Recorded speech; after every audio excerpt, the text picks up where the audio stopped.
The Taliban's takeover of Afghanistan 3 weeks ago, groups of veterans across the U.S.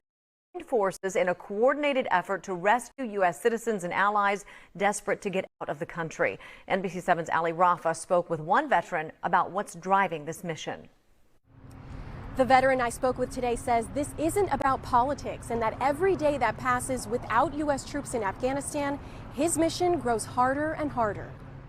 It's a mission retired Air Force Special Operations Commander Major Glenn Ignacio says he never even fathomed. Never did I ever imagine that we'd have an operation that is a government military operation that had to be so supported and actually carried by the civilian operations that we're doing. But now it's become his life. Leave no man behind. We left more than 250 people behind.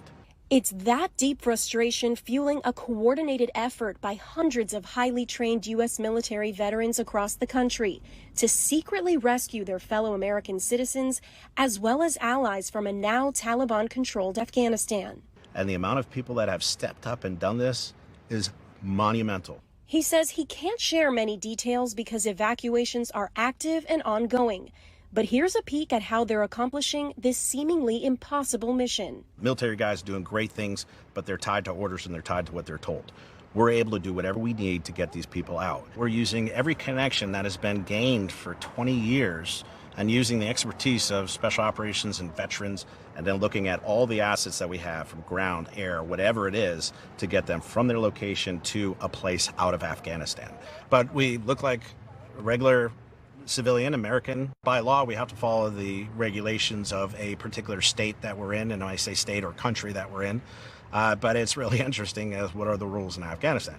But the idea is to do this as we do in special operations, as sneaky as possible to get people out. Major Ignacio says the group he works with has already rescued hundreds, and this is just the beginning. So when we have all the individuals out, I believe that's our timeline.